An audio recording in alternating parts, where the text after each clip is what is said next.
নমস্কার, আমি সীমা। আমি চলে এসেছি আমার সেন্স কিচেন স্টোরিজে সবাইকে স্বাগত জানাই। কেমন আছেন সবাই?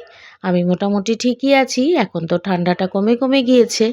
তবে এই ঠান্ডাটাই কিন্তু লেগে যাওয়ার সম্ভাবনা বেশি। তাই সবাই খুব সাবধানে থাকবেন। এটা হচ্ছে গেট বাজার। আমি সরস্বতী পুজোর দিন বাজার করতে গিয়েছিলাম, আর গোটা শুদ্ধের বাজার। আমি তো বাজারে গেলে দিশাহারা হয়ে যাই, কি কিনবো কি কিনবো না। তার মধ্যেই নিজের প্রয়োজনীয় জিনিসপত্র কিনে নিয়ে বাড়ি ফিরেছি। ওই বাজারে হীরার থেকে জিরা, তবে মাছের বাজারটা ওখানে ভালো না, সব কিছু পাওয়া যায়। আমিও মটরশুঁটির পরোটা বানালাম। এই যে মটরশুঁটির পরোটা বানিয়ে খাওয়া হলো।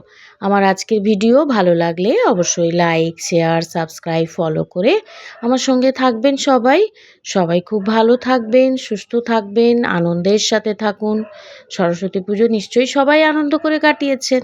আমিও কাটিয়েছি, বেশ ভালোভাবেই কেটেছে। আজ আসি তাহলে, আবার অন্য দিন অন্য কোনো ব্লগ নিয়ে হাজির হব। ধন্যবাদ। টাটা।